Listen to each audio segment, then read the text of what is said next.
بسم اللہ والحمد للہ والصلاة والسلام علی رسول اللہ اما بعد۔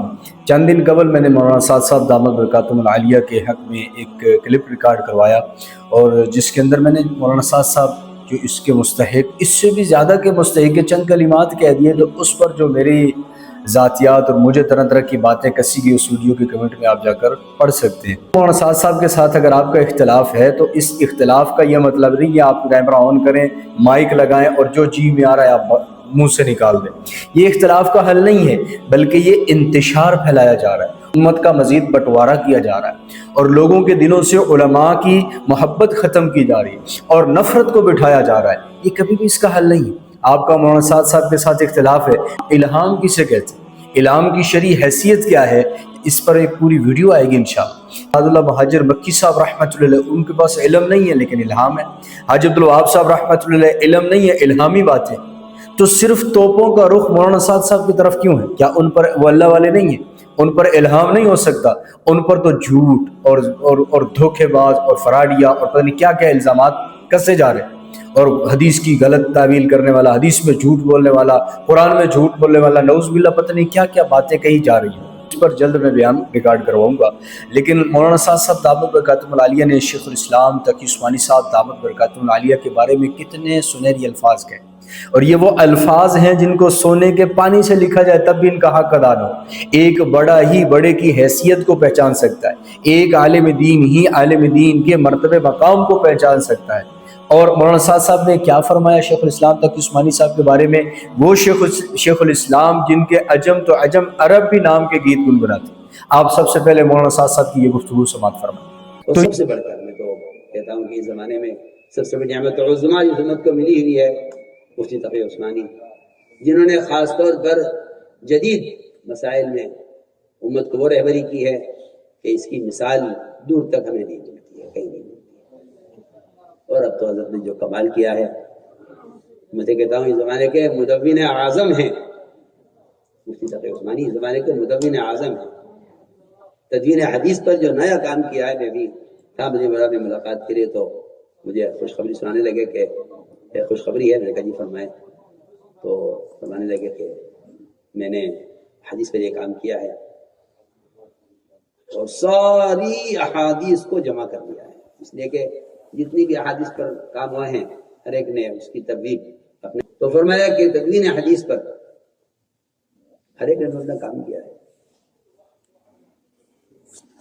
انہوں نے احادیث اپنی تبلیغ کے اعتبار سے منتخب کی ہیں۔ حضرت نے تمام احادیث کو جمع کر دیا۔ تو میں تو کہہ رہا تھا، میں نے کہا کہ مفتی تقی عثمانی رحمۃ اللہ علیہ کے اس عمل نے ابن شہاب زہری کی تازہ کی ہے، وہ مدون اول تھے، اور میں سمجھتا ہوں کہ یہ شاید مدون آخر ہے۔ تدوین حدیث کی وہ خدمت کی ہے کہ اس کی کوئی مثال نہیں ہے، اس لیے علماء کی بہت قدر کریں۔ میں آپ سے درخواست کرتا ہوں اس کی، اپنی تنہائی کی دعاؤں میں ان علماء کی صحت اور طوالت عمر کے لیے دعائیں کیا کریں کہ اللہ تعالیٰ ان کو عمر دراز فرمائے۔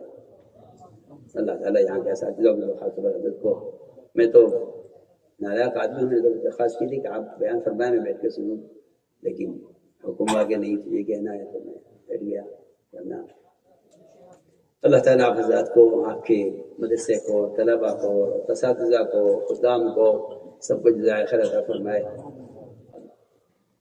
لیکن پھر وہ تو رخصت ہو گئے، تو میں کہتا ہوں کہ جو چلے گئے ان کے لیے سال ثواب کا اہتمام، جو باقی ہیں ان سے استفادے کا اہتمام، ان کی عمر دراز کے لیے دعائیں، ان کی صحت کے لیے، ان کی حفاظت کے لیے دعائیں کرنی چاہیے۔ اللہ تعالیٰ قبول فرمائے۔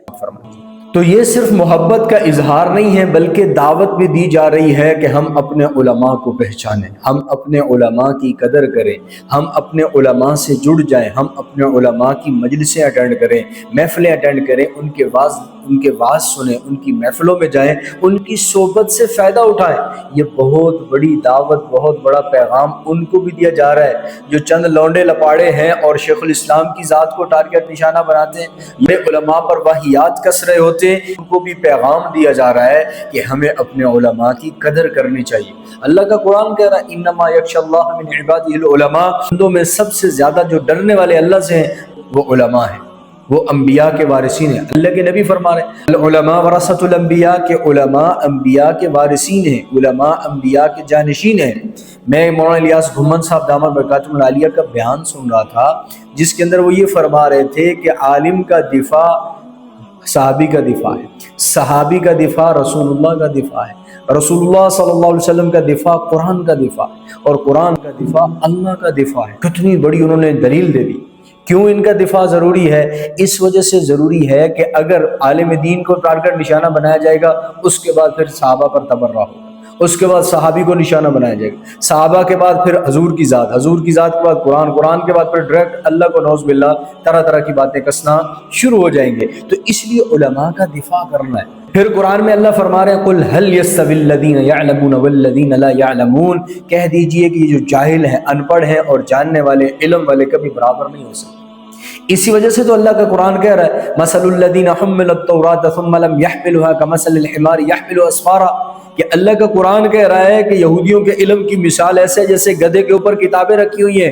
کیوں کتابیں رکھی ہوئی؟ اتنی بڑی تشبیہ دے دی، علم تو ہے عمل کوئی نہیں ہے۔ تو آج جن کے پاس علم ہے عمل کوئی نہیں، ان پر بھی یہی مثال فٹ آ رہی۔ تو علم کا اصل مقصد، اصل مطلب عمل ہے۔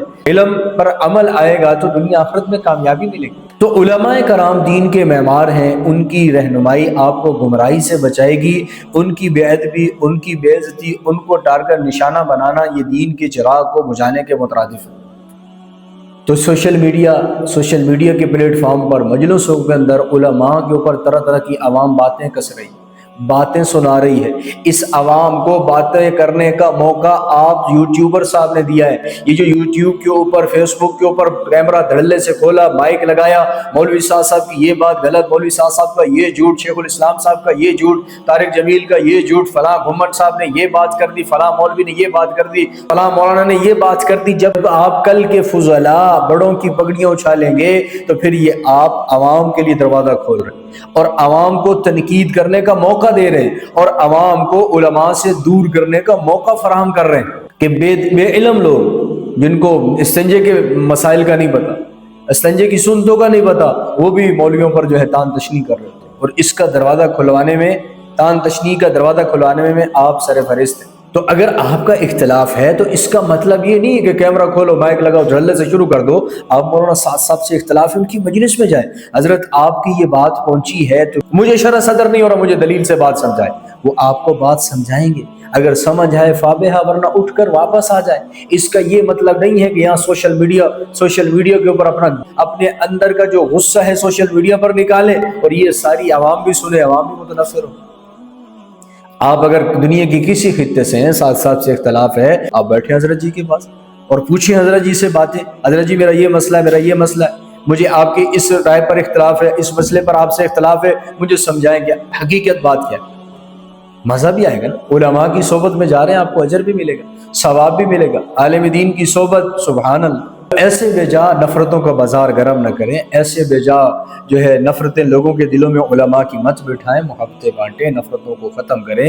اختلاف رہے گا، اختلاف کا مطلب یہ نہیں ہے کہ ذاتیات کو نشانہ بنائیں، اختلاف کا مطلب یہ نہیں ہے کیمرہ کھولیں، مائک لگائیں، وَجَادِلْهُمْ بِالَّتِي هِيَ أَحْسَنُ، کہ ان سے اختلاف کرو، مناظرہ کرو، ان سے بحث مباحثہ کرو، مگر وہ جو آسان طریقہ ہے، اور آسان طریقے کے اندر آپ کا یہ کیمرہ نہیں آتا، آپ کا مائک نہیں آتا، تو پھر یہ بہت سے فتنوں کا دروازہ کھولے گا۔ پھر آپ بھی تنقید سے نہیں بچیں گے، آپ کی ذات کو بھی ٹارگٹ نشانہ بنایا جائے گا، کیونکہ جو زبان آپ استعمال کر رہے ہیں، پھر اللہ کوئی سر پھرا کھڑا کرے گا، آپ کو آپ کی ہی زبان میں جواب دیا جائے گا، پھر آپ کو مفت کے اندر ٹارگٹ نشانہ بنایا جائے گا۔